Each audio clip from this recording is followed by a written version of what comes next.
Ayan po mga kabida, isang magandang oras sa lahat at welcome po sa aking channel. Eto po, magbigay lang po tayo ng reaction po mga kabida, no? Dito ho sa naging pahayag po ni Senator Rodante Marcoleta po mga kabida, ano po? Patungkol ho dito sa naging decision po ng Korte Suprema, no? Take note ha, unanimous decision po mga kabida, no?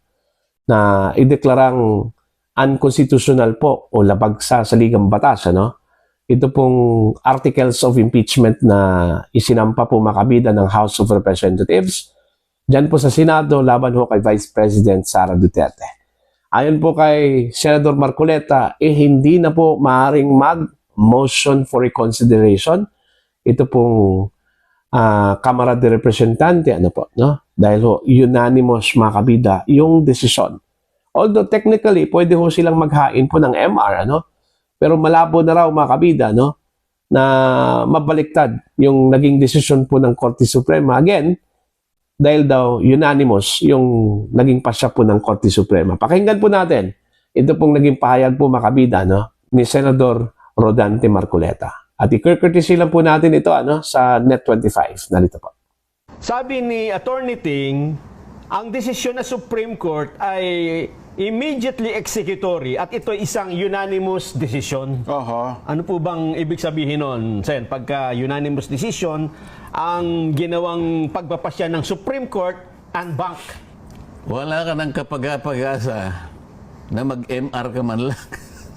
Ganon. Paano ka mag-MR unanimous? Zero pa na. Wala man lang ano. Sino ang papansin sa'yo? Sinong, kahit isang kaluluwa doon sa Supreme Court, ang magbibigay sa'yo ng konting panahon na maaaring pagbigyan ka. Sige nga, basahin ko kung ano yung MR mo. Baka sakaling may makita nga ako riyan. Wala eh.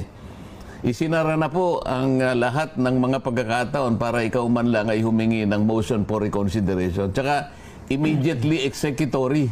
Opo. Wala nang MR yan. Wala nang appeal yan.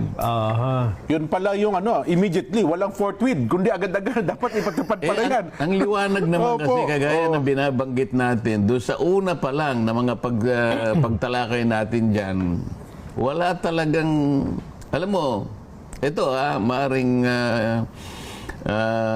magdamdam yung ibang makakarinig, lalong-lalo na yung mga kasamahan ko sa House of Representatives dati. Opo, opo.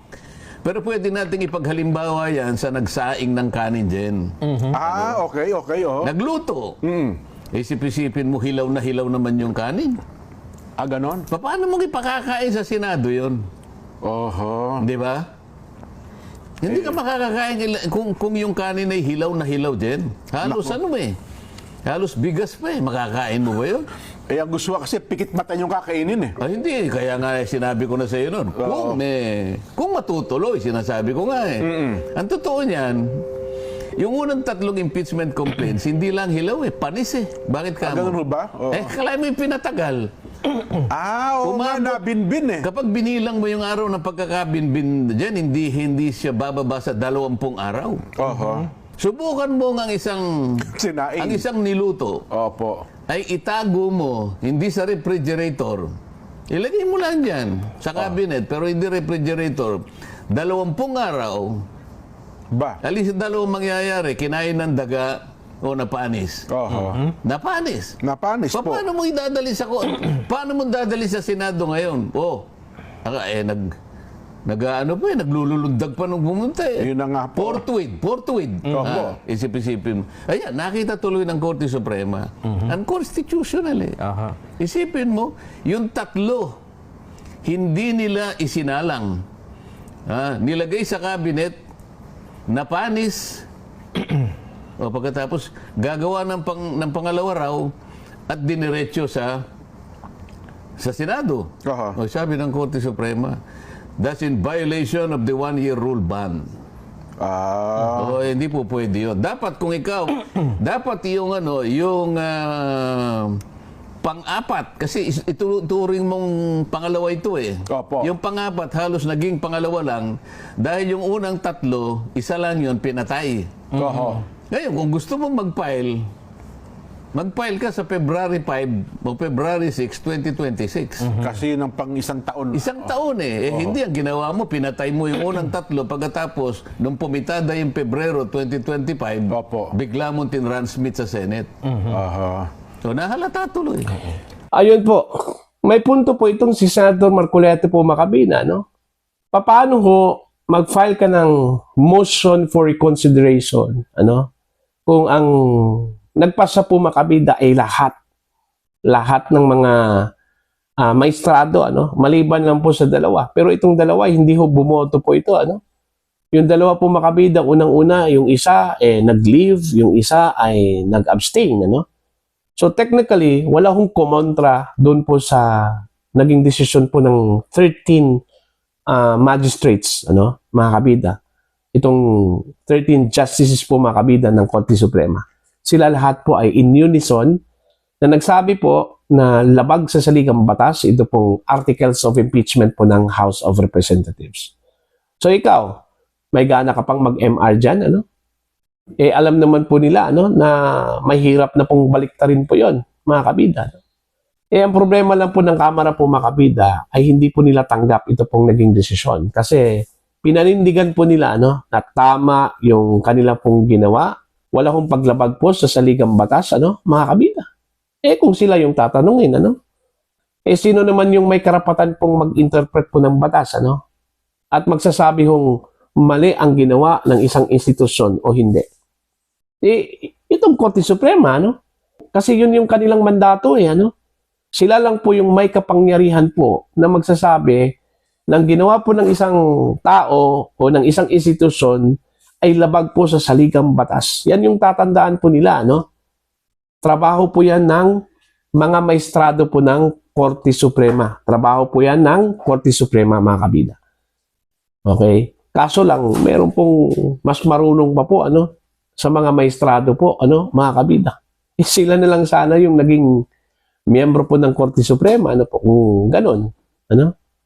Ang may kasalanan po kung bakit ho nagkaganito at dineklarang unconstitutional ito pong articles of impeachment po, makabida, ito pong House. Kasi minadali po nila Kasi gusto ho nilang makonvict kaagad ito pong si Vice President Sara Duterte. Hindi man lang nila tiningnan kung naaayon na ba yung kanilang procedure na ginawa po, makabida, sa ating saligang batas. Ano? Para bang iginiit po nila po, makabida, na mas supreme pa sila kaysa sa Supreme Court. Ano po? No? Yung kanilang actuations po, ano? Para bang parang hindi ho rumespeto sa authority po ng Korte Suprema po, makabida, no? Mantakin mo, halos hindi po sagutin ito pong ni-require na reply po ng Korte Suprema, ano, sa kanila. Marami ka pang narinig, ano, na keso out na raw sa kapangyarihan po ng Korte Suprema, ano, ito pong kanila pong ginawa, ano po, mga kabida, no. So yun po, ano, wala hong duda dito ho sa desisyon po ng SC, ano po. Kahit na po may mga insinuations na, yan, anticipated na po yan. Kasi ho, yung mga nakaupo po dyan sa Korte Suprema ay mga appointees, halos, ano. Dating Pangulong Rodrigo Roa Duterte, ano. Excuse me, hindi po lahat. May mga hindi po appointees ng Duterte administration ang nagpasa po na unconstitutional yan, ano, mga kabida. Dalawa po dyan, mga appointees po ni former President Noynoy Aquino. At yung matindi po, ano, yung isa po dyan, appointee mismo ni Pangulong Ferdinand Bongbong Marcos Jr., ano po. O see? So, paano ho na sasabihin po nilang mga kabida na yan ay politically decided, ano? Dahil ho, ang mga nandyan po sa loob, mga appointees ng dating Pangulong Rodrigo Roa Duterte. Rason na lang po yan nila, ano? Kasi ho, alam po nila, mga kabida, na wala na po silang sasabi ho dito, ano po, no? Kung ginalingan lang po nila, ito hong paghain po ng articles of impeachment, ano? Kung hindi lang po nila minadali ito, mga kabida, sana ngayon, aabangan na lang po natin yung pag-umpisa po ng impeachment trial. Pero minadali po nila eh. Okay? Gusto po nila po ng shortcut po mga kabida. Kaya yun, tuloy. Ito yung resulta po mga kabida sa kanilang rush na ginawa po mga kabida sa impeachment complaint laban ho kay Vice President Sara Duterte. So, para sa akin, hindi po ako abogado, pero malinaw po mga kabida yung desisyon po ng Korte Suprema. At mahihiya naman po yung lumabag po dito at sumuway po dito.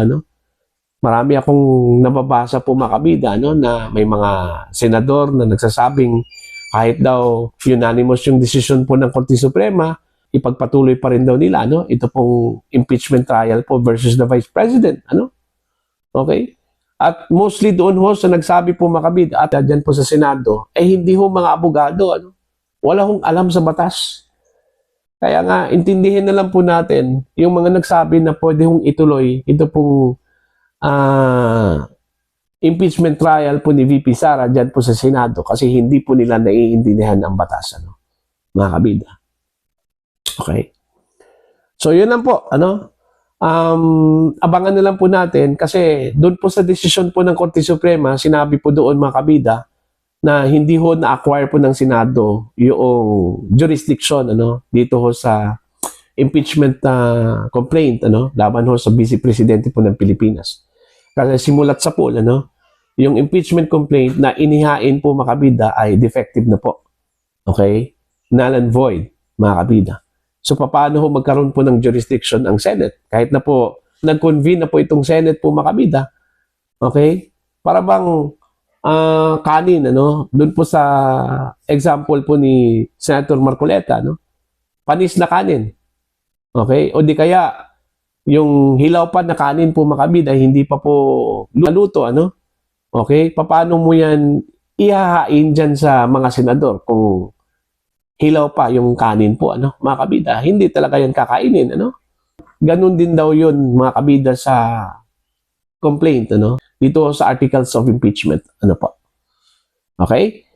So, yun po, mga kabida. Para po sa inyo, ano po ang inyong pananaw at opinion ho dito, Please comment down sa mga hindi pa po subscribers sa akin channel. Please subscribe. Just click the subscribe button. Click the notification bell, click all para updated po kayo mga kabida sa aking mga uploads. Maraming salamat po sa inyo lahat.